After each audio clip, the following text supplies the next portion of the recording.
Hello, being alive is a cool thing. We've got a universe with endless possibilities out there. Despite being an inconsequential speck that can be taken out in an instant, possibly with nothing awaiting us in the end, we are still here. In a sense, since nothing actually matters, we all get to meaningfully choose what does matter. So we fill our time with stuff we want to do, and stuff that we mutually agree we have to do to live on to do the stuff we want to do. Awesome. We're all on the same page about existence and reciprocity. There's a lot of things to do out there in the world, and naturally, we want to do them with other people to learn, grow, compete, and have fun. At this point, it would be appropriate to call a group of people doing that a community. The thing about communities is that they require a certain level of reciprocal participation and quality standards to be considered a good community. Like being told to eat your vegetables, it doesn't matter how boring, unexciting, or unwarranted it feels to be told to do it, it needs to be said and it needs to be done. Let's start small. People have hobbies like playing sports, listening to music, dancing, playing an instrument, watching movies, cosplaying, making art, and other things like that.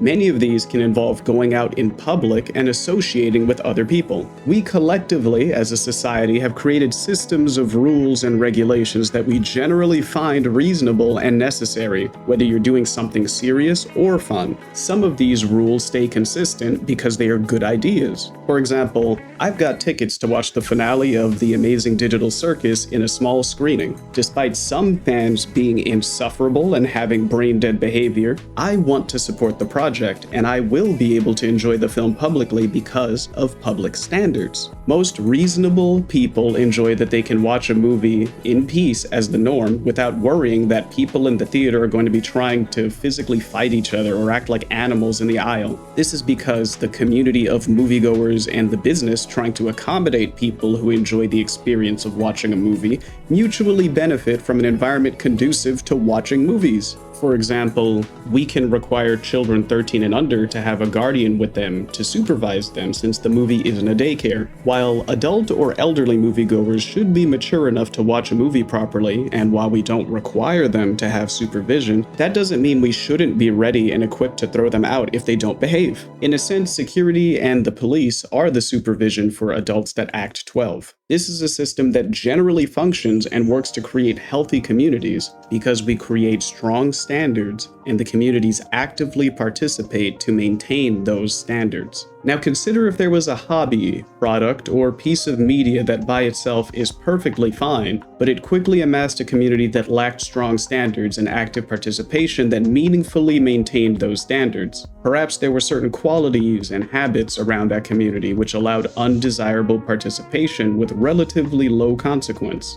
The easy access, easy participation, low moderation, and low responsibility of perhaps something that could be consumed and enjoyed online, alone, at home. That this could create a community that grows rapidly without oversight or systems, and develop habits and beliefs that are troublesome. We would potentially only find out that this is an issue when certain individuals of this group amass in one place to catastrophic effect. This has occurred repeatedly in history, but it seems that recently it has happened very frequently and very easily, which has left people unprepared. If you've been paying attention to the images that have been flashing on screen, you can probably guess that I've been talking about communities that have gained the reputation of bad fandoms. They have these bad apples who are unpleasant enough to repel newcomers, annoy current fans, embarrass fans into enjoying content in secret, and occasionally garner the greater community a pretty undeserved reputation. Sometimes they enter the mainstream news cycles, and this is the everyday person's first introduction to that community. It is my firm belief that a healthy community is responsible in its entirety for what it produces, and has a responsibility to earnestly attempt to maintain proper standards. There are many excuses I hear that ultimately boil down to foolishness, such as a lack of foresight or cultural issues like tribalism. So how do we address this? The entry point is proper education. Whether teaching others or teaching the self, the starting point is proper education. Take a look at this chart. It's a matrix. I find the matrices help people avoid thinking in binaries, because when people can find at least one way that they're right and good, it's pretty common for them to strongly believe that this makes them immune to doing anything wrong or bad at the same time. This is a matrix I've made in the past for my day job. Actually, all the charts today are mock-up versions that use just a mix of PowerPoint icon assets and Photoshop. Some unsolicited working world advice: I was authentically surprised how little the corporate world values skilled graphic designers, at least for internal matters. They claim they want new designs and new icons, but multiple places I've worked at went crazy over Office 365 clip art. Put gears, magnifying glasses, lightning bolts, light bulbs, smileys, frowns, check marks, do not enter signs. It will be eaten up. Always make the ideal green and put leaves around it even if it's not a plant. I promise you, some managers will think you are Pablo Picasso with a tablet for something so simple. At worst, you spend 30 seconds learning this. Oh, and use templates. Trust me, use templates. It is not lazy to use templates. Anyway, at my job, I often created IT trainings for the staff, and many times higher-ups would also have me make psychology and sociology trainings so that staff would be more effective. One of the big issues is that our organization, like many corporate organizations, is full of dead-end pencil pusher type jobs. The majority of people in that job would look at an application that came in, transfer key data from the application into our digital records, and then move on to the next. It is necessary work, because how else are these archaic public systems going to get your data for the public programs you applied for? As it would turn out, even people working simpler jobs still require the ability to have an attention span longer than 6 seconds and have the ability to accurately follow an argument or discussion. The issue is that some people have been doing this dead-end job for 40 years, told over and over how important this work is, and it's part of our culture to enable the arrogance of people because of their identity, in this case, the elderly. With that arrogance comes a stubborn and easily provoked victim mindset. A common belief at that organization was that fast execution and high detail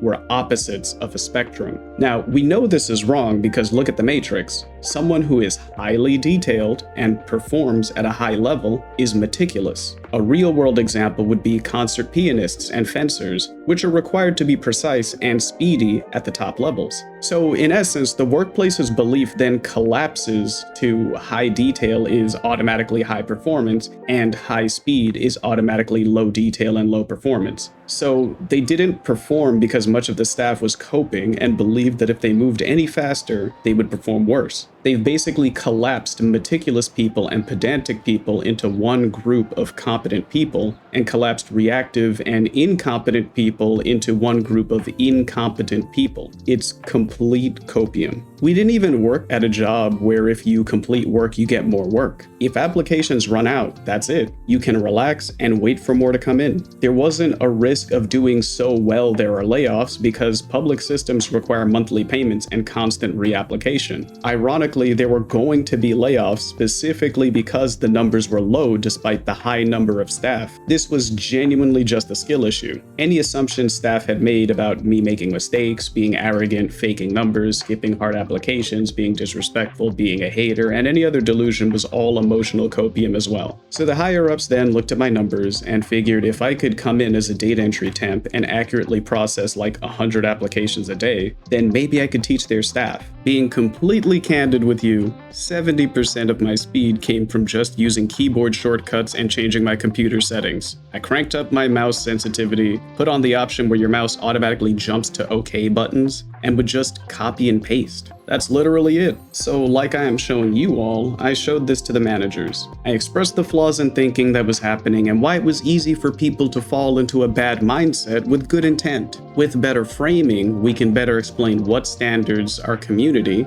in this case workplace culture, had and how we can have better participation. With this matrix, we agree that we do not want incompetent staff, clueless NPCs that do not perform. We do not want reactive people that sacrifice accuracy for performance because of the nature of private records and civic systems. We do not want people who think they are meticulous despite getting next to nothing done. We want as many people as possible to refine their work to have attention to detail and actually move forward. Luckily, the people higher in the office hierarchy were more receptive to teaching staff and improving the workplace. Employment and money on the line can truly incentivize more effort and more social skills. Like it or not, humans are strongly motivated by enjoyment and benefit. This is not a mistake. It is an evolutionary design, so we can work with it or against it, hopefully for positive impact. This matrix is the enjoyment impact matrix. Down here we have how enjoyable something is, from active disdain to active enjoyment. Here on the side we have how impactful something is, from helpful to harmful. There are neutral zones because sometimes impact and emotion are neutral. Most importantly, this matrix helps challenge the emotional biases people have. There are people who measure impact based entirely on emotion. People who think if it feels good, it is always good, and if it feels bad, it is always bad. We know this is real because there are genuinely grown men in their 30s and 40s who don't drink water, don't eat any veggies, and refuse to wipe. Some weird idea of masculinity they have, which is weird considering Popeye eats spinach and Mario eats mushrooms, and they are awesome guys. I know a person who is really intelligent, has been an accountant for years, may have the most well-rounded competence in their community. They're really kind, they're in government now, they're in their 60s, and so there's clearly many qualities that should make them amazing at being able to accurately follow an argument and respond appropriately. Unfortunately, for whatever reason, criticism, no matter how valid or mild, can bring about a disproportionate emotional response. At this point, I know it's objectively not the way it was said. It's definitely the fact anything was said at all, and I'm sure you all know people in your life like that too. They're not stupid or evil, they're just really sensitive. They may find that people stop talking to them, or if they do talk to them, the conversation is shallow and stripped of warmth. Another important point this matrix shows is that the good impact of something isn't lessened by the neutrality or lack of enjoyment a person has for the task. We frequently like to push the idea, and selectively might I add, that a truly moral and mature person automatically enjoys doing good for the sake of doing good. Absolute nonsense, because that is unrealistically compressing everything in this helpful row into enjoyment. This would be, at best, a naive person, and at worst, a virtue signaler. If two people pay $1,000 in taxes, and the only difference is that person A actively enjoys the process of doing taxes and person B doesn't, the impact is equally as helpful. Neither of them evaded taxes. Neither of them have a belief that they shouldn't pay taxes. They just feel emotionally different while doing it. We may find that if the tax system changed to automatically calculate and deduct taxes using the information the government already has on us, that person A and B shift emotions. Person A might be frustrated because they enjoyed filling out paperwork, and person B is now neutral because they no longer have to fill out all the tedious forms. The impact is still the same. They both pay $1,000 in taxes, which is helpful. But as you can see, generally the things that are impactful tend to be more objective and remain in the same row. Generally, the things that are emotional can be subjective and may shift columns. Like how in that tax example I just gave, people can feel differently about filling out tax forms. The other examples that I put in here are based on what appears to be the common opinion. People usually like teaching. Clearly some teachers hate it, but do it anyway. Due process and freedom of speech are important, and it doesn't matter how much a bootlicker might despise them, the impact is positive. I don't get enjoyment out of bossing people around and telling them what to do, but it gets things done at all and properly, so it ends up being a necessary burden. Many of the examples up here in the helpful tier sound like community bureaucracy, and yes, it is. A fan community doesn't really have the same formality to it as something like employment or government. This makes sense since employment and public infrastructure are more important for survival. However, when something is less formal and is more optional, we become lax and get shocked when negligence allows it to die. For example, how many times have we seen something starting to gain traction and the absolutely inappropriate and harmful fans of it are unmanaged? When people specifically talk about the inappropriate members, people try to make it about the entire group and hating on something new. Then it grows, and once again, people say the thing growing is good, but you really need to deal with the troublesome members, and it's again dismissed because it's allegedly not going to be a problem or the community isn't big enough for it to be problematic. Then the thing blows up, and immediately everything goes wrong. People keep saying, no one could have foreseen this, and then the rules and regulations that ought to have been there from the start get hastily slapped on. At this point, a community has likely lost new and current fans, and the troublesome members may have already moved on to poison the next thing. How many times has this happened? How many of those communities still exist? I bet you can think of a few right now. I'm tired of all that. Everything is like this. Working, driving, family, friends, politics, culture, hobbies, media. The prevailing advice is that you're going to the wrong places. You just haven't found the right people, and you're the problem. You can only run away and change yourself so much, because no one is an island. Ignoring problems doesn't make them go away. Ignoring a sickness just kills the host and allows the sickness to find new hosts.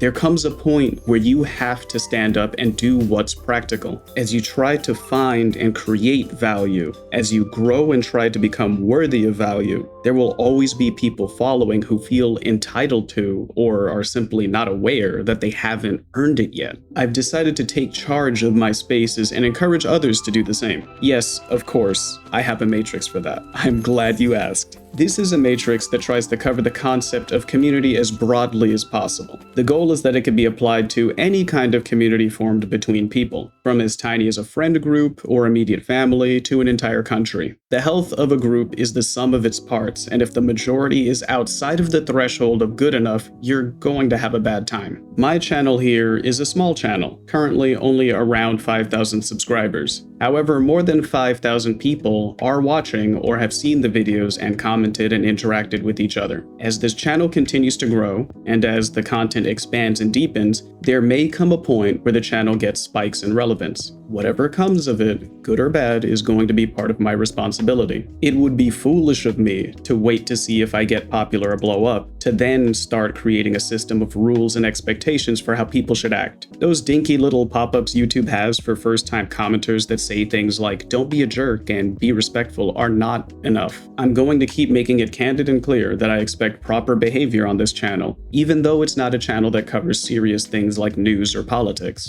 I've looked at my demographics. You overwhelmingly identify as male, and reportedly are old enough for us to be having this conversation. You're big boys, very big boys. The demographics may shift, but if I can see that you're an adult acting improperly, I'm going to have to deal with it. I'm going to do what it takes to maintain a flourishing community in whatever I do and wherever I go. In this case, the YouTube channel. People participating with strong standards, proper responsibility, accountability, and good faith will be rewarded the privilege of continuing to participate and receiving content. People who are contributing to an erratic environment will be urged to reflect on their participation and passion and make sure that it remains grounded with proper standards and is productive or at least harmless. People who are contributing to complacency aren't necessarily required to participate, as it is optional, but don't be surprised if you are overlooked or things worsen around you due to passivity. Lastly, people who are deeply misguided and have terrible standards are likely going to be pushed out. There's being a little misguided and needing some guidance,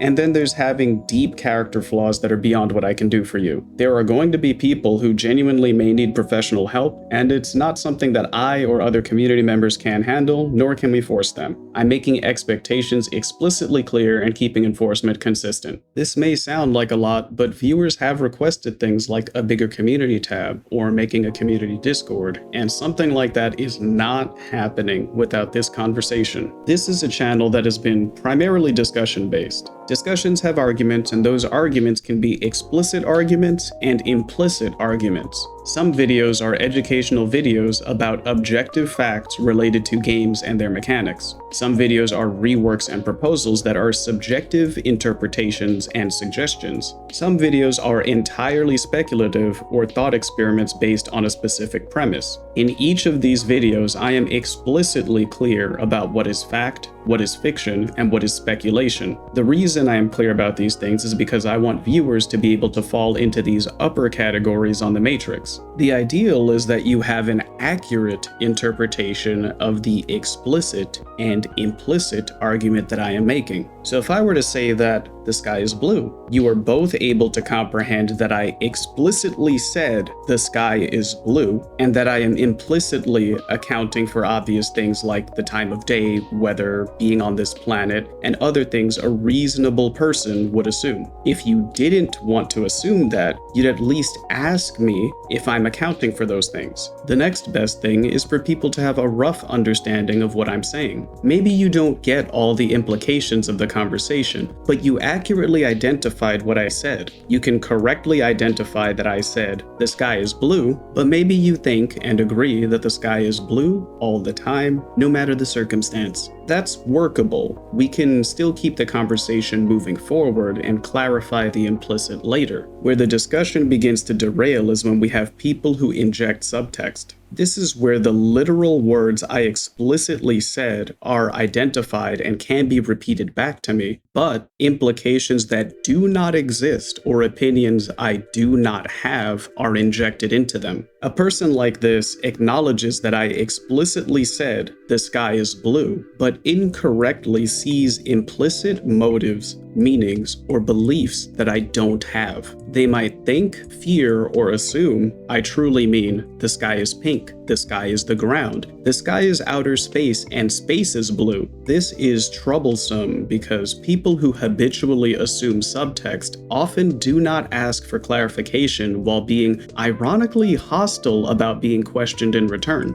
Even if they aren't hostile, it's tiring and a waste of productive time to talk to someone who has this habit. I may occasionally reply to a comment like this with a clarifying question to give grace, as some people genuinely do make a mistake. But if I get the impression that this is a chronic habit for the person, I don't continue. Finally, there are the people who just have complete hallucinations. These people don't actually follow what was explicitly said, and naturally don't follow the implications of what was said. People like this existed before AI, and talking to them now is so clear because it feels like an AI being blatantly wrong. The difference is that you can just scroll past an AI overview or tell the AI it's wrong, and it will apologize and try to reanalyze what you said. A person in this quadrant is probably just going to crash out. We're probably in this situation to begin with because they were already tweaking out because of having some issue like emotional dysregulation. These people come at you hot while being confidently incorrect, then act like you're the problem when you try to get away from them or ignore them. There is no discussion to be had here. So I ignore those comments, and if they are attacking other viewers or saying really out-of-pocket things, I delete those comments. The moral is to make sure you understand what is actually being said before trying to respond, and don't be afraid to ask clarifying questions. Listen 3 times,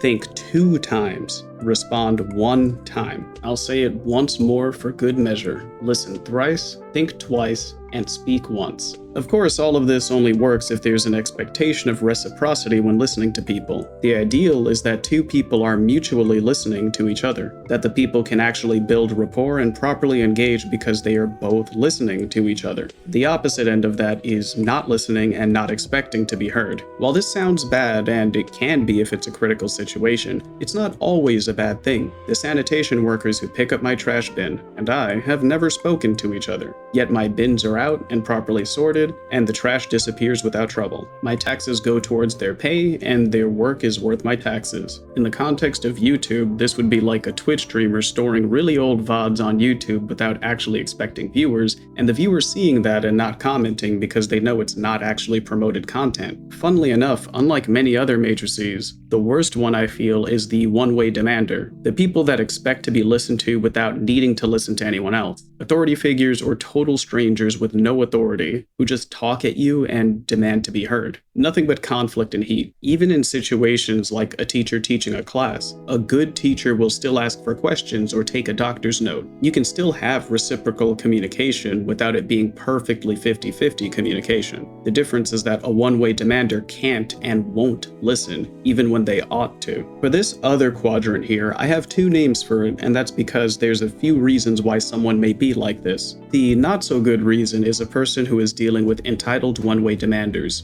So they listen and never get to speak their mind. On a more positive note, this can also be people who genuinely don't have much to say in this situation and are willingly just listening. This could be a student in class just following along, a person catching up with someone's day, or just someone consuming content like a movie or a book. It's actually the overwhelming norm to not leave a comment on a video or email the author of a book, to internalize, digest, and think upon the media you just watched. That's how I mostly watch YouTube. I rarely leave comments because I tend to watch YouTube for information, not validation. I'm usually a total lurker and information seeker online when consuming content. Overall, I'd say that everything but the one-way demander have many acceptable times and places to be used. Mutual listening and mutual disengagement are at least equal, and in the case of the latter, okay when done out of indifference as opposed to malice. After all, we can't always talk to everyone we come across. Information seekers are attentive, and as long as they consent to listening and aren't speaking by choice, then that's fine because the engagement is on their terms. This leads into the next topic, comprehension versus agreement. An unfortunate amount of people seem to believe that being understood means being agreed with, and that someone disagreeing with you means that they aren't attempting to understand you. That is completely false and a very dangerous mindset to have. It will cost you relationships, jobs, opportunities, and potentially your country to think this way. Do not do it. Whenever I see this matrix, I think back to a specific situation. I was driving back from an anime convention. I took my then girlfriend at the time to Anime Boston. It's a big and well-established anime convention, and she hadn't been to a big one in a long time. One of her acquaintances happened to find out we were going and invited herself, and was being a really clingy third wheel. She behaved insufferably at the convention and outside of it. She was childish and rude to us despite her being like 5 years older. She was rude and sassy to total strangers, including our Uber driver. She was messy, stinky, and loud in the apartment. She was disrespectful to my friends in their own apartment explicitly because she doesn't need any more cis white male friends, which is textbook bigotry as not everyone is open about their personal identities or preferences. All around a consistently unpleasant person that did not actually deserve the grace given to her that day. Despite that, I tried to be a good sport about it, assume she had some unworked on mental issues, and drop her off so that my girlfriend and I could avoid her the other 2 days of the convention. So my girlfriend and I are in the front seats, having a conversation, trying to make light of the situation. My girlfriend suggests that I do what some other content creators do and put their Twitter handle and other social media on some business cards to hand out to people that like our Pokemon cosplay because they might like my Pokemon videos. I agreed that we could do that for YouTube, but my Twitter is having problems, so it wouldn't be suitable to share with other people. This was back in 2022, still during the big platform issues. So I pointed out that Twitter has had really bad moderation, is not helping address all the bots, there's problems with YouTubers being predatory, and my Twitter account is constantly having Bitcoin bros and OnlyFans girls engaging with my pages inappropriately. My name and brand are attached to my Twitter, and there's a lot of kids that engage with my content, so that's my responsibility. So until that cools down, I'm trying to not bother with Twitter as much. This absolute donkey in the backseat chimes up to say, "Sex work is real work," in the most scolding Redditor tone you could possibly imagine. It's then that I realized this person is actually brain dead. If it wasn't the dead of night and the middle of the afternoon instead, I would have parked and told her to get out of my car. Instead, I finished the job and dropped her off, because even the brain dead deserve basic human decency. So back to our matrix. What does this story sound like? Ding ding ding. If you picked the unaware adversary quadrant, then you're right. This is a person who has consistently demonstrated that they do not comprehend what anyone means or says, but will argue with it anyway. Nothing but misrepresentation and emotional responses at the expense of everyone else. Do not be this person, and do not entertain this person. The other positions are way easier to work with. The unaware supporter isn't ideal, but we can make progress on them. These people don't really understand the argument or situation, but agree nonetheless. Since they feel positive and on your side, they may be more receptive to hearing more information that would qualify their support for an argument. Maybe after hearing more information, they can properly comprehend and explain the point, or even have healthy skepticism of the argument. These up here are both really good to have: the informed skeptic and the informed supporter. I want my channel to be full of people like these upper two. They both completely and accurately understand the arguments, conclusions, theories, or hypotheticals made. They completely understand the principles. They just have subjective beliefs about the conclusions that differ. Most importantly, they would both comprehend when there is room to disagree. For a statement like, Charizard is fire and flying type, that is a fact with no room for debate. That is a fact until Game Freak changes the typing. You can agree with or disagree with their choice subjectively, but it is an objective fact that right now, the base form Charizard is fire and flying type. Both of these quadrants would also recognize if an argument is a thought experiment. For people who comprehend the purpose of the thought experiment, they would comprehend that we are supposed to temporarily pretend that the hypothetical premise is true, then deliberate what the outcome of that hypothetical premise is. In comparison, the unaware supporter may misunderstand that this is a thought experiment. The unaware adversary would be vehemently against the same thing that isn't actually being stated. The point of debate and discussion is for people in the upper two to come to some sort of truth, or if not truths, fun or further discussion. The hope is that those with less comprehension of the discussion eventually understand what is being discussed and can productively be part of it. Productive discussion is good because when you have productive discussion, we can help people make intelligent decisions. We want people who have the ability to understand and learn complex ideas while still having good personal judgment and habits. We obviously know that someone living life on autopilot is harmful to themselves and others. Usually when we see news or online clips of people acting up, we will get accounts from those individuals only to find out that they were truly not thinking or reflecting on the decision before they made it. They are genuinely surprised an idea was foolish and that the decision was foolish. Next are the eggheads. These people are absolutely intelligent. They might be great at reasoning, learning, finding solutions to logical problems, recognize patterns, or just retain memorized information. The problem is that they don't convert that into good decisions nearly enough. This is the type of person who is smart enough to be factually winning a debate on Reddit or in YouTube comment thread, but lacking the judgment to realize that they are likely debating someone in the autopilot category, so they aren't making progress. All of that information they typed could have been a script for a YouTube video or an article that would make them a little money. All that time could have gone towards something fun, peaceful, or productive. If you notice that Poketubers never pronounce Pokemon names correctly and seem to not listen when correct, why would you get mad about it and spend the effort to comment and correct it on every single video for free, especially when other comments have done the same? Why not make a YouTube video with all the proper pronunciations and get the ad revenue from that? Wait, I should totally make that video. I'm writing that down and done. The next quadrant is for the sensible people. I want to clarify right now that these people aren't stupid. They may not have memorized the knowledge and facts, or be able to articulate their plans perfectly, yet they are still effective. This is the guy who is watching How Good Was Miltank Actually and decides to look into the YouTube comments on a whim. He sees the egghead and autopilot foaming at the mouth, debating between whether or not Miltank is a cow or a heifer. Upon seeing this, he feels like these two are hostile idiots wasting their time on a non sequitur, so he scrolls past that nonsense and reads some other interesting comments. This sensible person may not recognize all the facts or know the details like the egghead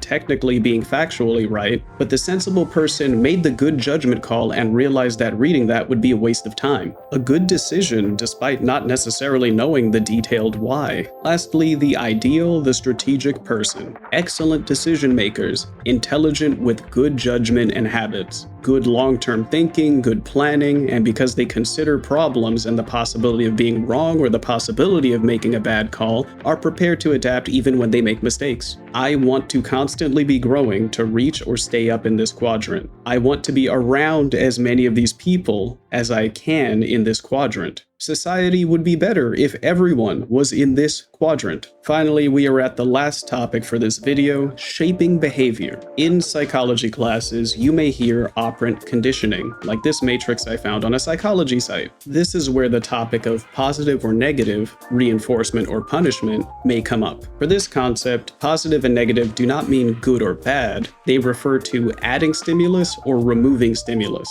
Reinforcement is something that increases or at least maintains a behavior. Punishment is something meant to decrease a behavior. Positive reinforcement is the process of adding a pleasant stimulus to increase or maintain a desirable behavior. This is like giving a child a treat for good behavior. We want the behavior, like obedience in public, to be increased or maintained, so we positively reinforce it with positive stimulus like ice cream after the obedience is displayed. A good thing was done, so a good thing was gotten. Negative reinforcement is to remove an unpleasant stimulus to increase or maintain behavior. This is like a child putting on their coat to feel warm or to not hear their parents nagging. As soon as they obediently put on their coat, the cold sensation and the nagging stops, so the behavior of obediently putting on the coat is reinforced. A good thing was done, so a bad thing went away. Positive punishment is the addition of an unpleasant stimulus to decrease a behavior. This is like having a child write, "I will not hit mommy," 20 times. The aversion to having to do a long writing assignment again is a punitive measure that discourages the child from seeing hitting the mother as a viable behavior. A bad thing was done, so a bad thing was received. Negative punishment is the removal of a pleasant stimulus to decrease a behavior. This is like taking away a toy from a child that weaponized it. The aversion to having a desirable toy taken away is a punitive measure to discourage the child from weaponizing their toys. A bad thing was done, so a good thing was taken. I use parenting as an example because it helps to illustrate the concept with something familiar that we've experienced firsthand as children. These techniques are not limited to children and animals. In fact, it happens to rub people the wrong way and make them feel infantilized when adults use these on other adults. However, these are common and necessary techniques that are a necessary part of society, despite what people think. Those cars where they beep nonstop until you buckle your seatbelt, that's negative reinforcement. When you get a speeding ticket and have to go to court and pay a fine, that's positive punishment and negative punishment. You lose the desirable time and money. You gain the punishment of dealing with police, being in a courtroom, and getting marks on your license. If a woman is on her phone the whole date, the man leaving and only paying his half is positive punishment and negative punishment. If an old man is trying to skip the line and yell at a barista, then her and the other customers acting like he's not there and ignoring his nonsense is negative punishment, as we are withholding attention. As you can hear from these examples, we frequently combine these four strategies. Whoa, wait a minute. Reinforcement from positive to negative, intersecting with punishment from positive to negative? That kind of sounds like, yeah boy, another Matrix. I promise this is the last one, in this video at least. This matrix is about how operant conditioning strategies can be paired up to shape an environment for people and their culture. I'd personally prefer to create and be an environment that I'm choosing to describe as constructive. There are positive incentives to acting right, and the removal of privileges exists to ensure accountability. I actually already do this now. People who engage with the content productively get the privilege to keep engaging and receive a response. People who have properly engaged, including people who disagree with me, do receive responses, and I have even made videos about subjects I don't necessarily agree with because they were still an interesting topic. People who are engaging inappropriately, even if we have similar stances and beliefs, are not responded to. So negative punishment is used. It is the absence of something pleasant, attention, or validation. I would recommend others do the same. I believe at worst I'd make use of a defensive system for repeat offenders, kind of like those systems that automatically limit the ability to post or hide comments. They're still able to see content, but their comments are hidden until the content in those comments or their behaviors are improved. Or like how some systems may do something like automatically change sentences with hostile content to something like, "I like fluffy bunnies," or "Wow, I'm a bouncy boy." As for an intense environment, I don't want to create that. That kind of sounds like Wolf of Wall Street and insider trading. Sounds like gambling in Las Vegas to win big or have everything go wrong. It's obvious I don't want an oppressive environment. This isn't even worth entertaining. A thoroughly unpleasant place that can only get a little less painful. If you create a space that's lose-lose at worst or lose-neutral at best, why would you want to be there? Sometimes people get so caught up in trying to introduce positive punishment and negative reinforcement to set people straight or get revenge that you don't have the energy or just forget to reward the people making the environment around you good. We all vote with our time, money, affection, and attention. So if our time, money, affection, and attention are always directed at punishing and nagging our worst, then will there be anything left for us to reward our best or even reward ourselves? I hope I've made myself as clear as possible about how I'm going to run the community and what the environment will be like. It's also my hope that any of these topics or matrices we've covered could be helpful or resonate with any of your troubles or experiences in life. There's quite a few video ideas that I have in store, and I need to make sure my audience is accountable enough to handle it, even after the channel grows, because ultimately culture shapes media and media shapes culture. This also functions as a video I can point people towards in the future, so it needed to be made sooner rather than later to establish that these were explicitly stated and held to standards. This was really long. I appreciate you getting this far and seeing this through to the end. It's not the most exciting or entertaining. It's certainly a conversation that could make people feel defensive. It could come across as moral grandstanding or some other dismissive reason to not engage with reality. Thank you, sincerely, for engaging with this video in good faith, and I genuinely hope this helped someone. Try to do something nice for someone today, no matter how small. Thank you so much for watching, and I will see you all some other time. Goodbye.